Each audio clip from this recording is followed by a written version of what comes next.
It was Christmas Eve, and I sat alone in my dark apartment staring at my phone. The message from my dad glowed on the screen. "Thanks for existing. Don't come." For 2 years, I had been silently carrying every expense for my sister Diana. Rent, food, utilities, everything. I thought I was helping my family. But that night, I discovered what Diana had been telling our parents about me. I said nothing. But the next morning, her key did not fit the lock anymore, and 2 gift-wrapped boxes waited for her in silence. One of them was still moving. Before I share this story with you, let me know where you are watching from today. Drop your location in the comments below. Hit that like button and subscribe if you have not already. This story changed my life forever, and I believe it might resonate with yours too. Now let me tell you how everything began. My name is Marcus, and I was 28 years old when this happened. I worked as a software engineer at a tech company in Austin, Texas. It was a good job, stable income, decent benefits. The kind of career my parents always dreamed one of their children would have. My family came from a small town outside Dallas.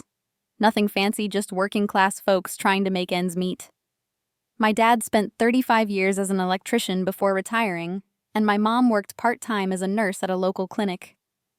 They were good people, honest and hardworking, but they had their blind spots like everyone else.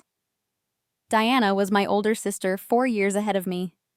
From the day I was born, she was the golden child, the firstborn daughter who could do no wrong. My parents adored her in a way they never quite adored me. I grew up learning to stand in the background, to give way, to put others first. My dad always told me that a man should be strong, should take care of his family, should never complain. I took those words to heart, maybe too much. I was the one who studied, hard-earned scholarships, put myself through college without asking for a dime. I graduated with honors and landed a job that paid more than both my parents ever made combined. I thought I had made it. I thought the hard part was over. Diana's life took a different path. She got married at 26 to a man named Greg. He worked in real estate sales, always talking big about deals that never seemed to close. Their wedding was beautiful, paid for mostly by our parents, who dipped into their retirement savings to give Diana her dream day. The marriage lasted 3 years. Greg cheated on her with a coworker and disappeared one night, leaving Diana with a mountain of credit card debt and a broken heart. She lost her job as a marketing coordinator shortly after when her company downsized. The divorce papers came through the same week she got her termination notice. Diana fell into a deep depression. She stopped leaving her apartment, stopped answering calls, stopped trying. Our parents did what they could, sending her money every month, but they were getting older. Their income was limited. They could not carry her forever. That is when I stepped in. 2 years before that Christmas, Diana called me crying at 2 a.m. She said her landlord was threatening eviction. She had no money, no job, no options. She begged me to help her. I did not hesitate. I told her to pack her things and move in with me. I had a 2-bedroom apartment in Austin, plenty of space for both of us. I promised I would help her get back on her feet, find a new job, rebuild her life. When I told my parents, they were overjoyed. My mom cried happy tears on the phone. My dad said I was the best son any parent could ask for. For a moment, I felt like I finally mattered to them as much as Diana did. I told myself it was temporary. A few months, maybe 6 at most. Diana just needed a little help, and then she would be fine. I was wrong. The first month was actually pleasant. Diana arrived with 2 suitcases and her cat, a fluffy orange tabby named Biscuit. She seemed grateful, almost humble. She cooked dinner for me every night, kept the apartment spotless, and talked excitedly about job applications she was sending out. We would sit on the couch in the evenings watching movies and sharing a bowl of popcorn. She told me about her plans, the marketing positions she was applying for, the networking events she wanted to attend. I felt warm inside, happy to be close to my sister again after so many years of living in different cities.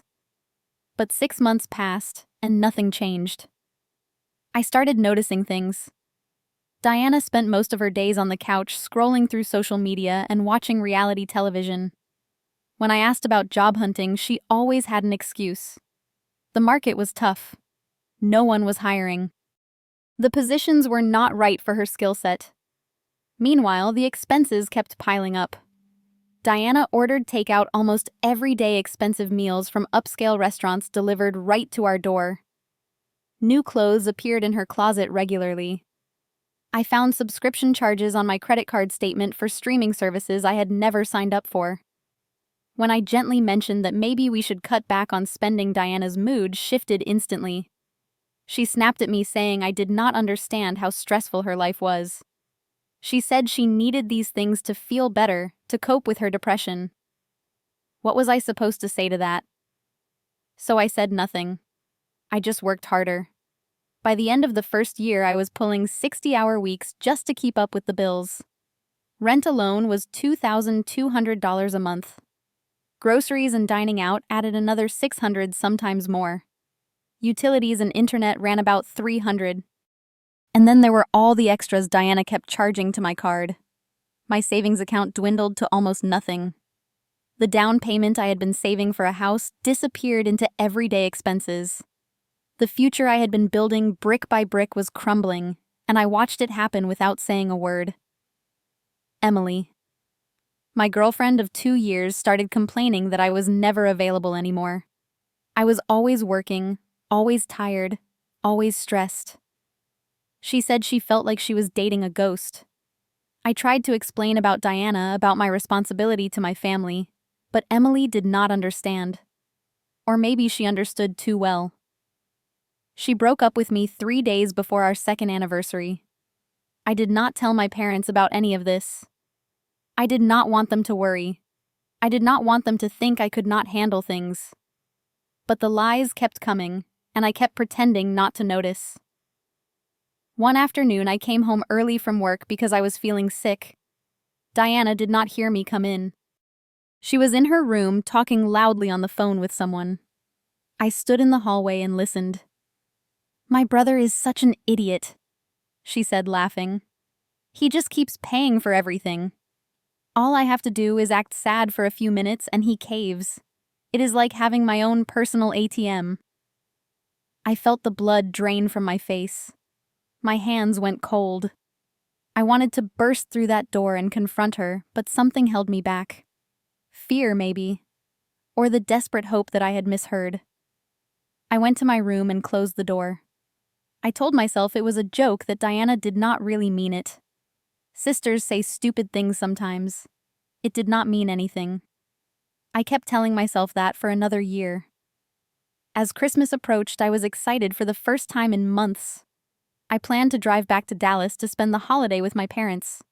I even took a few days off work, something I had not done since Diana moved in. I went shopping for gifts, carefully selecting something for everyone. For my dad, a new set of power tools he had been eyeing. For my mom, a beautiful cashmere sweater in her favorite shade of blue. And for Diana, despite everything, I bought her a designer handbag she had shown me online months ago, saying how much she loved it. It cost nearly $400 money I really could not afford to spend, but I wanted to believe that this Christmas would be different. That somehow the spirit of the season would bring our family closer together. When I asked Diana if she wanted to come to Dallas with me, she declined. She said the drive was too long and she was too tired. She would stay in Austin and relax. I did not push. I gave her extra money for groceries and entertainment while I would be gone. On Christmas Eve, I loaded my car with presents and started the 4-hour drive to Dallas. The highway was quiet, most people already home with their families. I played Christmas music on the radio and felt something close to peace for the first time in months.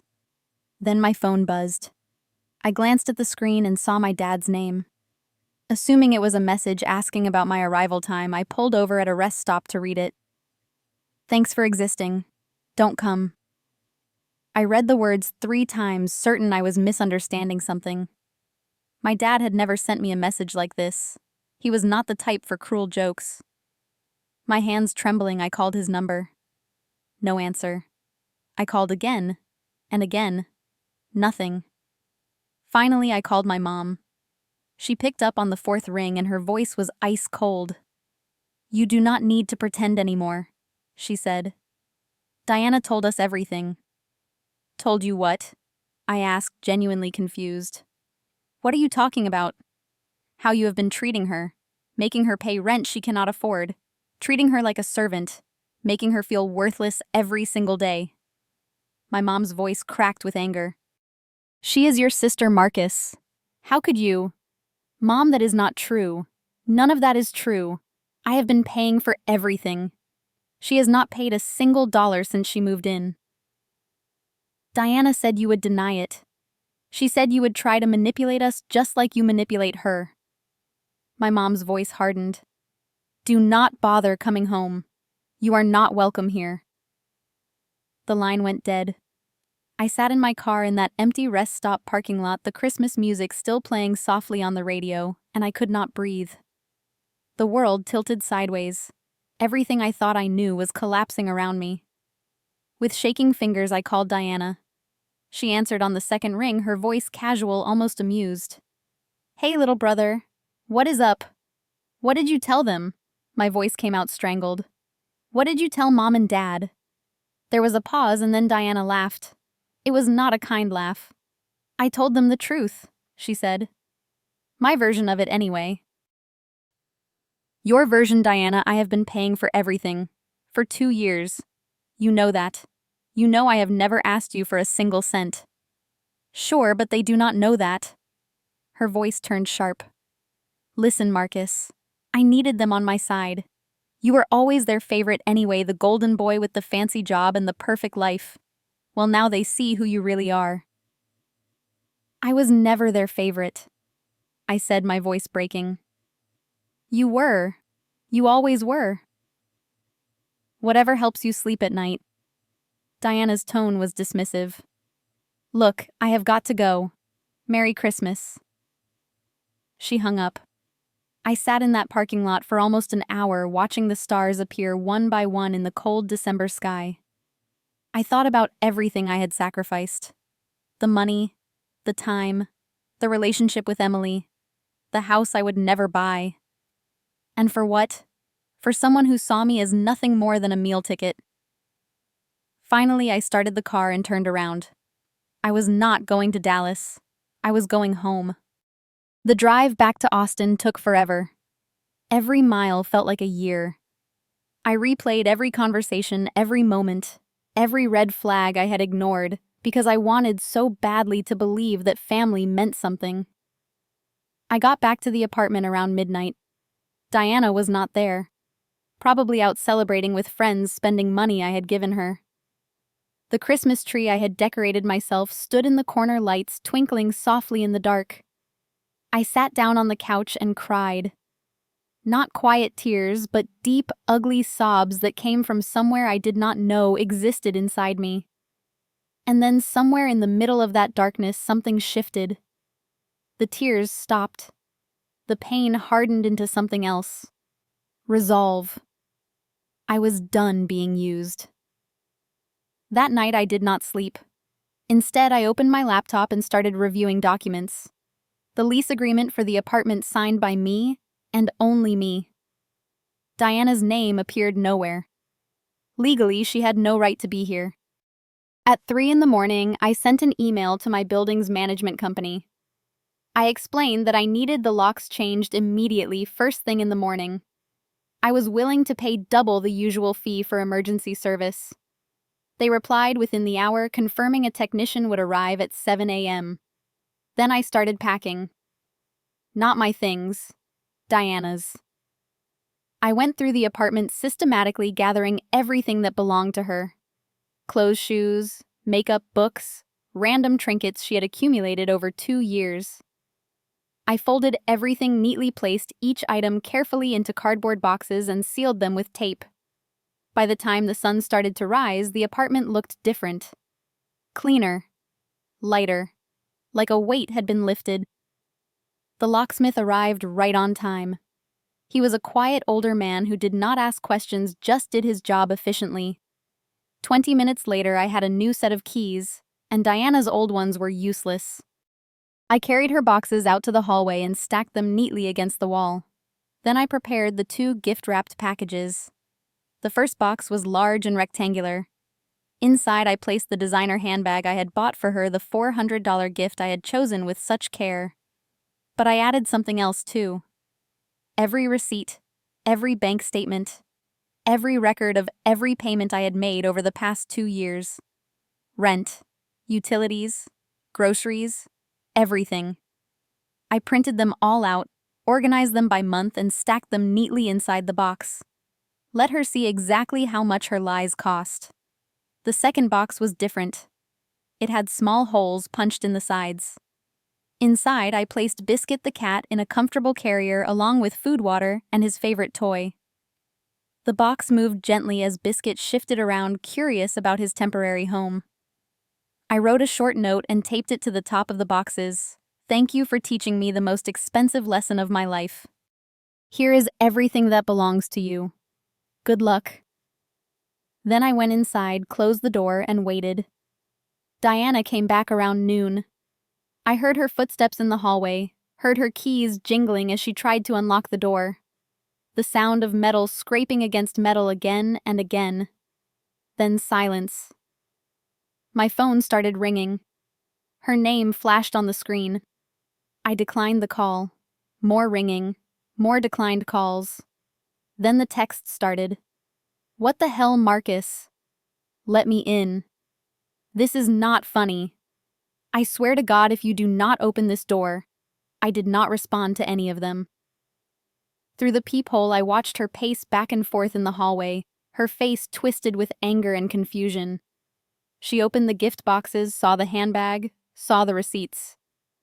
I watched the color drain from her face as she flipped through page after page of financial records. Then she opened the second box, and Biscuit meowed loudly, happy to see her, but confused about the whole situation. Diana pulled out her phone and made a call. I could not hear what she was saying, but I knew who she was calling. So I made my own call. While Diana was still in the hallway, I sent my parents a long email. I attached everything. Screenshots of my bank transfers to Diana. Copies of the lease showing only my name. Text messages where Diana asked me for money. Receipts for every bill I had ever paid on her behalf. The total amount over 2 years came to over $50,000. I wrote the truth simply and clearly. I explained that I had taken Diana in to help her, that I had paid for everything without complaint, that I had never asked her for rent or treated her poorly, and that she had repaid my kindness by lying to our parents and trying to destroy my relationship with them. Then I hit send and turned off my phone.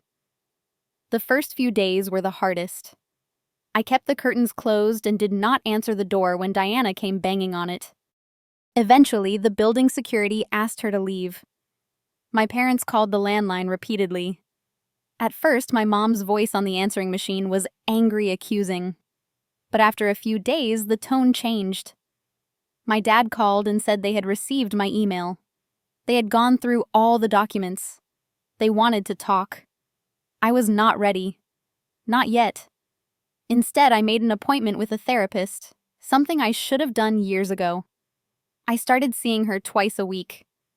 We talked about boundaries, about self-worth, about the difference between helping family and letting yourself be destroyed.